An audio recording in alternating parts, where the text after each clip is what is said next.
Bismillahirrahmanirrahim. Assalamualaikum warahmatullahi wabarakatuh. Alhamdulillah wassalatu wassalamu ala Rasulillah Sayyidina Muhammad ibn Abdillah wa ala alihi wa ashabihi wa mawalah tibatum wa taba mamsyakum wa tabawatum minal jannati manzilah. Bapak Ibu serta teman-teman yang saya hormati, ikhwah sekalian, alhamdulillah pada kesempatan malam hari ini kembali kita bisa berkumpul dalam acara Umar. Salah seorang sahabat yang akan kita bahas kali ini itu berdarah Yahudi. Ya, berdarah Yahudi. Namanya adalah Abdullah ibnu Salam. Bahkan bukan hanya darahnya Yahudi, tapi beliau ini termasuk ulamanya orang Yahudi, gitu ya. Termasuk ulamanya orang Yahudi. Ruwiya asy-Syaikhan, diriwayatkan oleh Imam Bukhari dan juga Imam Muslim, min hadithi Qais ibnu Ibad. Ada salah seorang sahabat namanya Qais, ya. Qais ini mengatakan, kuntu jalisan fi Masjidil Madinah. Saya satu hari pernah duduk di Masjid Madinah. Fadakhala rajulun ala wajhihi atharul khusyu'i. Dan di masjid itu ketika saya duduk tiba-tiba datang seorang laki-laki. Seorang laki-laki ini dari wajahnya itu sudah kelihatan wajah orang soleh. Kayak kita ketemu selamat di jalan, si numpak itu katok kan. Wah, ini wajah orang soleh kayak biasa melu ngaji kayak gitu. Nah, jadi memang kesolihan itu nampak di wajah. Begitu juga sebaliknya gitu ya. Perbuatan-perbuatan yang tidak baik itu seringkali juga nampak di wajah. Nah, orang ini ketika masuk masjid, wajahnya itu semua orang tahu bahwa ini wajah orang baik. Faqalu hadza rajulun min ahlil jannah. Orang-orang di masjid itu mengatakan ini adalah penduduk surga. Orang ini sudah dijamin masuk ke surga. Fasalla raq'atain tajawwaza fihima thumma kharaja. Nah, laki-laki yang di wajahnya itu kelihatan wajah orang soleh, sholat 2 rakaat kemudian keluar masjid. Fadaba'tuhu fakultu innaka hina dakhaltal masjid qalu hadza rajulun min ahlil jannah. Jadi kata sahabat Qais tadi, maka saya akan nguntit, saya akan ngikuti dia, fataba'tuhu. Ketika kemudian sampai di rumahnya, saya mengatakan itu orang-orang tadi di masjid bilang bahwa Anda ini termasuk penghuni surga. Ternyata bangsa Yahudi pun kalau soleh, dia bisa masuk ke dalam surga. Qala, nah sahabat Abdullah ibnu Salam itu mengatakan, wallahi ma yanbaghi li ahadin ayyaqula ma la ya'lam. Demi Allah tidak sepatutnya orang-orang itu mengatakan apa yang tidak dia tahu. Jadi tadi kan orang-orang di masjid mengatakan bahwa Abdullah ibnu Salam ini salah satu penduduk surga. Ketika dikasih tahu, Abdullah ibnu Salam itu tidak kemudian menyombongkan diri. Beliau malah mengatakan, demi Allah sepatutnya orang tidak mengatakan apa yang tidak dia ketahui. Jadi dia masih tawadhu di situ ya. Lalu beliau mengatakan, wasa uhadditsuka limadzaka. Maka Abdullah ibnu Salam kemudian menceritakan ceritanya tentang mimpinya. Yang mimpi itu diceritakan juga kepada Kanjeng Nabi. Apa mimpinya? Ra'aitu ka'anni fi raudhatin. Saya pernah bermimpi seolah-olah saya ini ada di satu taman. Pernah ngimpi kok Met? Neng mimpimu koyo Kotomono ki kaya ning taman ki amat. Bong Cino nek kuwi nek nyata. Nek nyata bong Cino.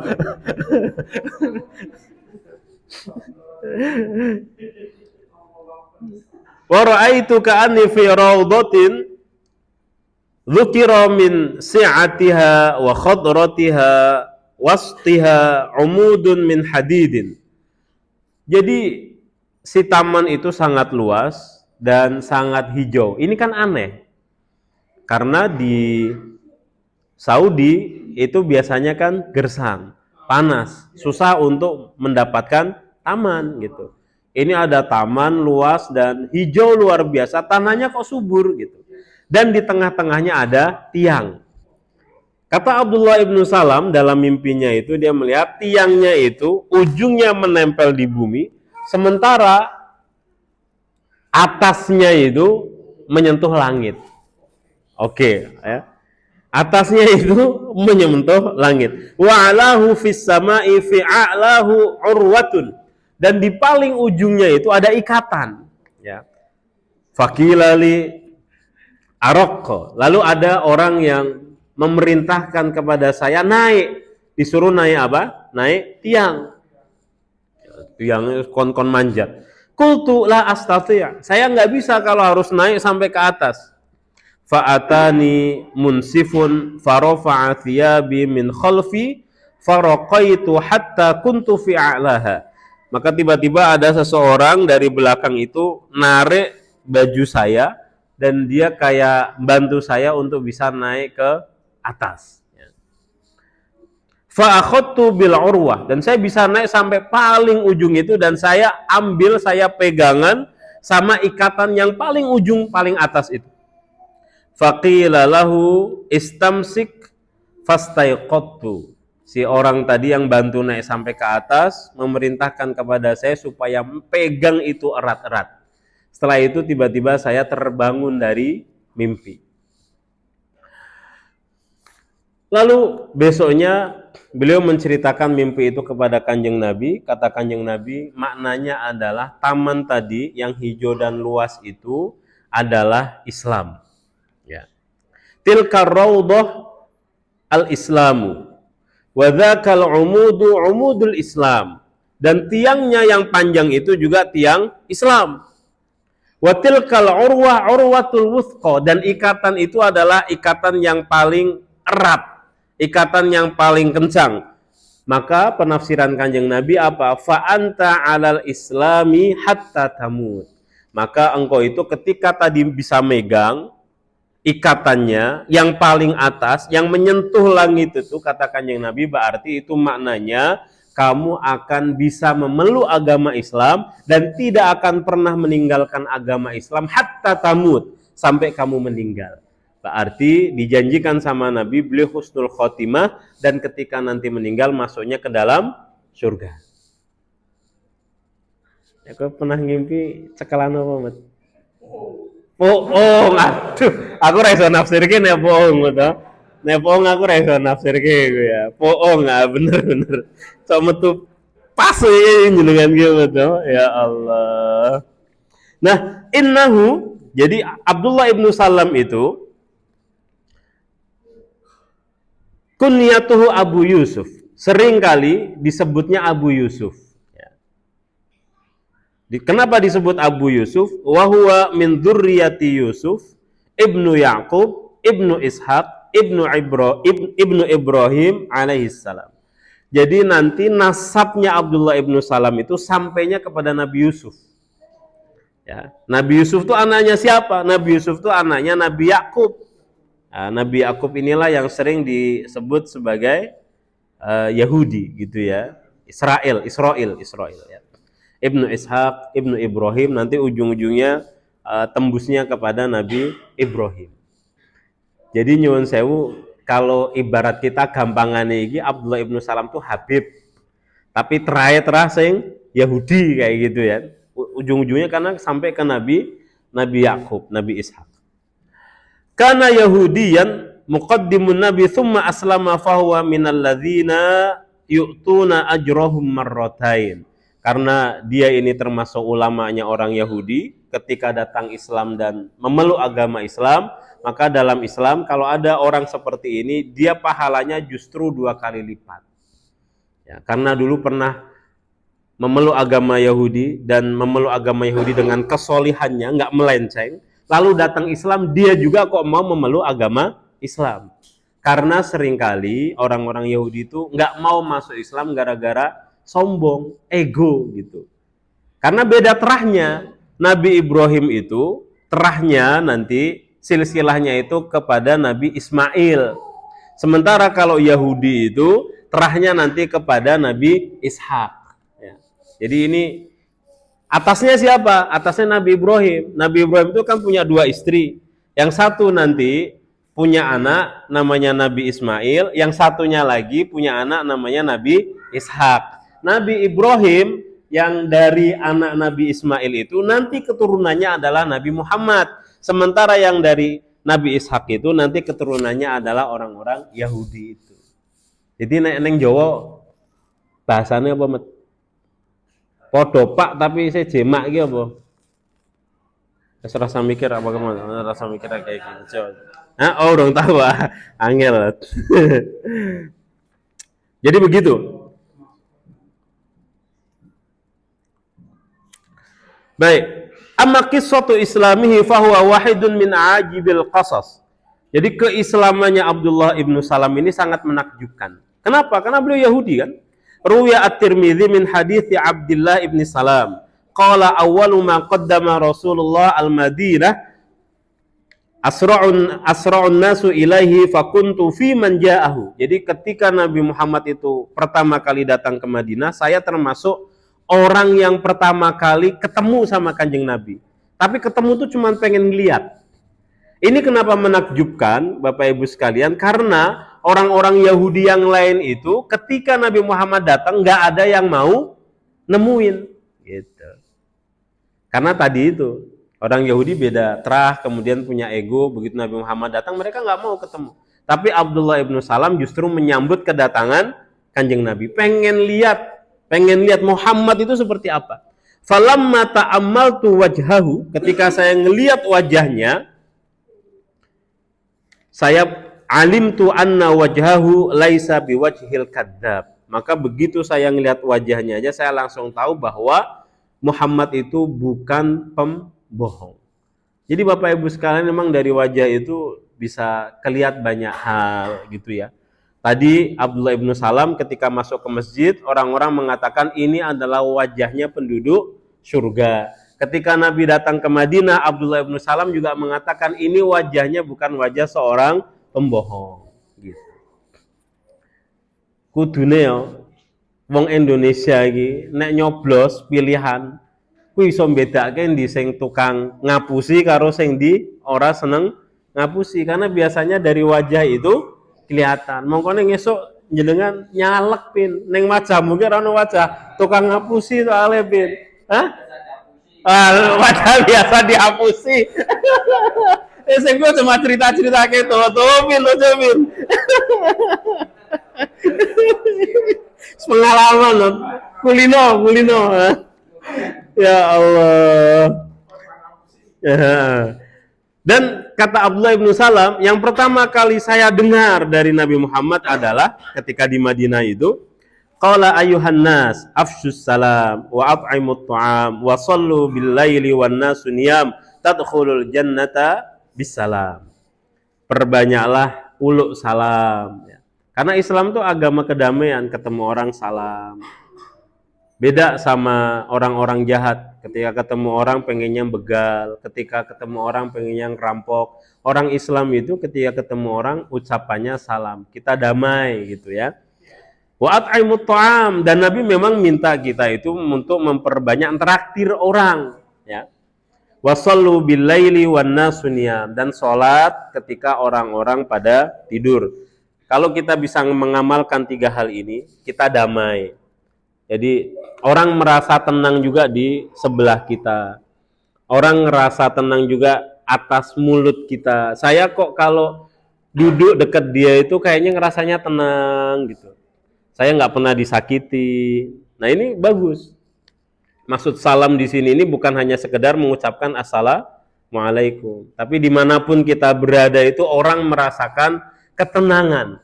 Karena kita memang nggak suka nyakitin orang lewat kata-kata kita, lewat perilaku kita. Yang kedua, sering traktir orang. Dan yang ketiga, sholat malam. Kata Nabi, kalau bisa melakukan 3 hal ini, tadkhulul jannata bisalam. Maka kita akan masuk ke dalam surga dengan nyaman, dengan enak. Orang ngesot, ya ora mat orang ngang terus gelantungan koyo 17 Agustusan ya ora. Kayak pas apa kuwi berarti lomba apa? Hah? Panjat pinang. Hah? Sing kayak gitu. Oke. Riwayat Bukhari dikisahkan di tempat yang lain. Jadi ketika pertama kali ketemu sama Kanjeng Nabi itu Abdullah bin Salam nggak langsung syahadat. Tapi cuman ngeliatin aja, ngamatin aja. Ini orang wajahnya seperti apa. Ternyata nggak ada wajah pembohong. Apa yang pertama kali dia sampaikan? Oh, pertama kali dia sampaikan 3 hal tadi. Kalau bisa melakukan 3 hal, maka masuk ke dalam surga. Baru besok-besoknya datang lagi kepada Kanjeng Nabi dengan memberikan 3 pertanyaan. Dan pertanyaan ini asing sama sekali.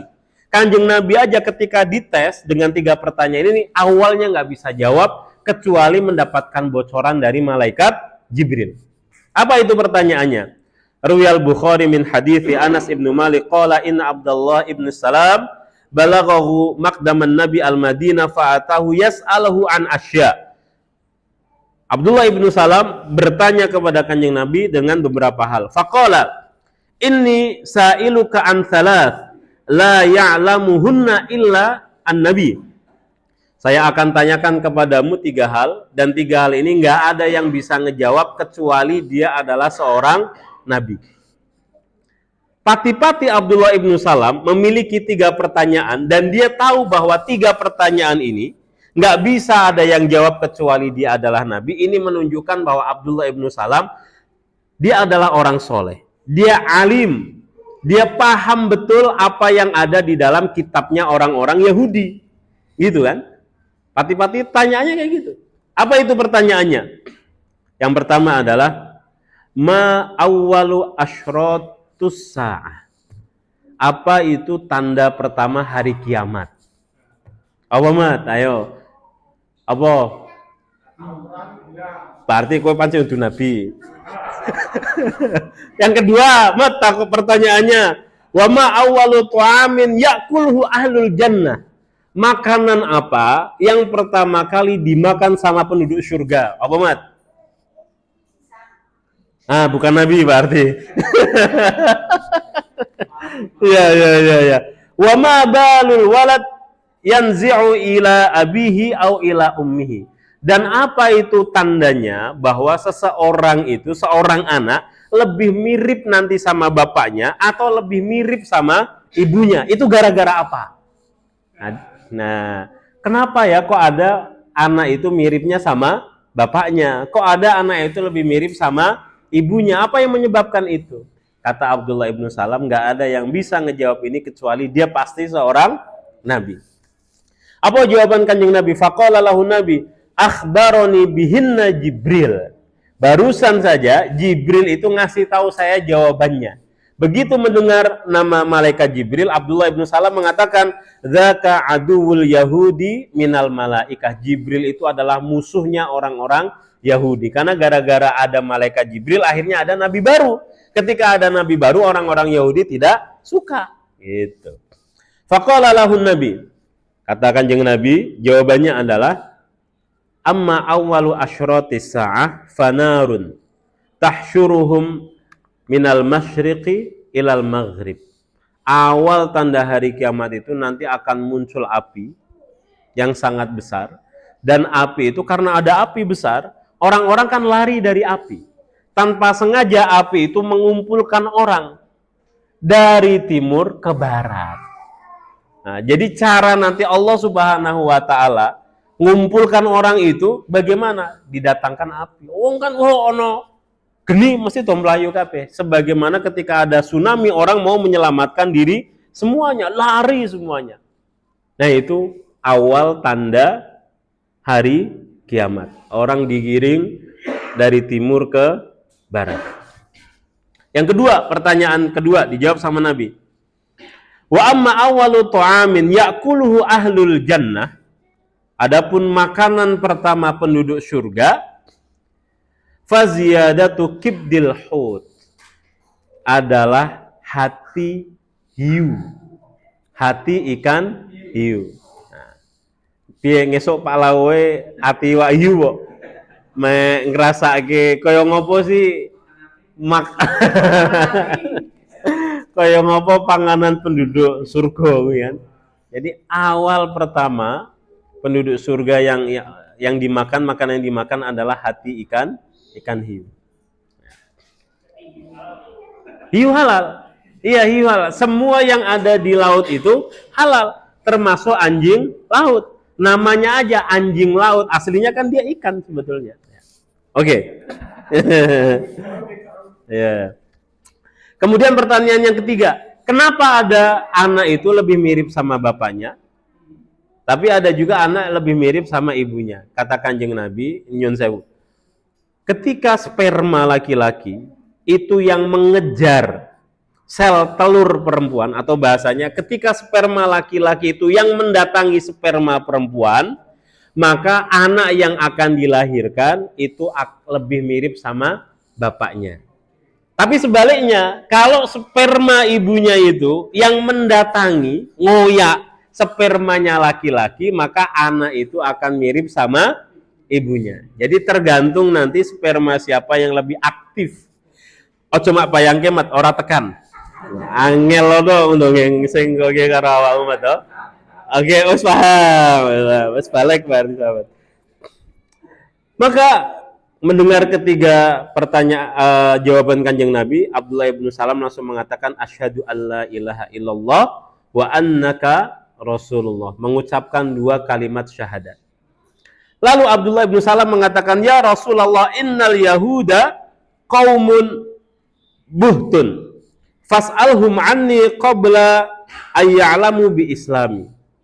Ini ciri terbesar orang Yahudi. Abdullah bin Salam setelah bersyahadat, baru aja bersyahadat, mengatakan kepada Kanjeng Nabi, ya Rasulullah, orang-orang Yahudi itu sukanya berbohong, gampang menuduh. Makanya jenengan bisa lihat nanti dari berita-berita yang keluar dari sumber berita atau stasiun televisi, stasiun berita yang di situ penulisnya orang Yahudi, sangat mungkin mereka melakukan pemutarbalikan fakta. Ya. Contohnya bagaimana? Dicontohkan langsung. Kata Abdullah bin Salam, coba tanyakan kepada orang-orang Yahudi. Apa yang mereka tahu tentang, apa yang mereka ketahui tentang Abdullah bin Salam. Ternyata setelah itu datang orang-orang Yahudi bergerombol. Maka Nabi bertanya kepada orang-orang Yahudi itu, apa yang kalian tahu? Kalian kenal nggak sama Abdullah bin Salam? Maka segerombolan orang Yahudi itu mengatakan, khairuna wabnu khairina, dia adalah orang yang terbaik, orang yang paling alim di antara kami, dan anak dari orang yang terbaik. Jadi orang Yahudi mengatakan Abdullah bin Salam itu orang baik, bapaknya juga orang baik, karena memang beliau aslinya orang alim gitu ya. Lalu Kanjeng Nabi mengatakan, ara'aitum in aslama Abdullah bin Salam, menurut pendapatmu gimana kalau seandainya Abdullah bin Salam masuk Islam? Orang-orang Yahudi mengatakan nggak mungkin. Terus Nabi mengatakan lagi, gimana kalau seandainya Abdullah bin Salam sudah masuk Islam? Oh nggak mungkin, kadzabta gitu. Ketika orang-orang Yahudi mengatakan seperti itu, tiba-tiba Abdullah bin Salam keluar dan mengucapkan dua kalimat syahadat di depan orang-orang Yahudi. Langsung orang-orang Yahudi itu mengatakan apa? Langsung mereka mengatakan, syarruna wabnu syarrina, ini adalah orang yang paling buruk dan anak dari orang yang paling buruk di antara kami. Cepet banget balik apa nek jare wong kondo iki sing esok dele terus nganu dele iki apa? Hah? Esok dele, sore tempe terus tekannya pongkren ya. Terus udah gitu. Jadi gampang bolak-baliknya gitu ya. Gampang berubah-berubah. Itu belum pisah tempat. Itu awalnya mengatakan dia adalah orang terbaik, begitu tahu Abdullah ibnu Salam adalah orang yang masuk Islam, langsung mengatakan dia adalah orang yang paling buruk. Terakhir teman-teman sekalian, bagaimana kealiman Abdullah ibnu Salam ini ya. Jadi satu hari datang orang Yahudi kepada Kanjeng Nabi. Datang orang-orang Yahudi kepada Kanjeng Nabi lalu mengatakan, "Dzakaru lahu anna rajulan minhum wa imra'atan zanaya." Orang Yahudi ini mengatakan di antara kami, kaum kami, maksudnya juga orang Yahudi itu ada laki-laki sama perempuan melakukan zina. Faqala lahum Rasulullah, "Ma tajiduna fit Taurati fi sya'ni rajm?" Memang apakah di kitab Taurat itu, kitab suci kalian itu enggak ada rajam? Orang-orang Yahudi mengatakan apa? Enggak ada. Di kami itu enggak ada rajam, enggak ada hukum rajam. Terus adanya hukum apa dong? Kata mereka, hukumannya adalah nufaddihuhum wa nujallidun. Yang ada adalah kejahatan mereka ini dipublikasi dan mereka kemudian dipukul, dicambuk. Lalu Abdullah ibnu Salam mengatakan, enggak, kalian bohong. Di kitab Taurat ada bahwa hukuman orang yang melakukan perzinahan adalah dirajam. Apa bedanya jilid atau cambuk dengan rajam? Kalau jilid itu orang dipukul tapi mungkin masih hidup. Sementara kalau dirajam berarti orang itu harus sampai meninggal, harus sampai mati. Maka kemudian orang-orang Yahudi tadi yang mengatakan nggak ada hukum rajam itu bawa kitab Taurat. Bawa kitab Taurat, lalu dibacakan Taurat. Tapi ketika dia membaca kitab Taurat, tangannya ditutup. Yang dia baca adalah sebelumnya sama sesudahnya. Di tengah-tengahnya itu ditutup. Kata Abdullah ibnu Salam apa? Yang kamu tutup itu adalah ayat tentang hukum rajam. Akhirnya dibuka dan ternyata betul ada hukum rajam. Artinya Abdullah ibnu Salam itu hafal kitab Taurat. Padahal kitab Taurat itu tidak semua orang gampang untuk menghafalnya. Beda dengan Al-Quran. Al-Quran itu gampang untuk dihafal. Selamat be, apal. Amat toh? Kulhu bang telu apal kamet. Terima kasih banyak. Jazakumullah khairan katsiran. Assalamualaikum warahmatullahi wabarakatuh.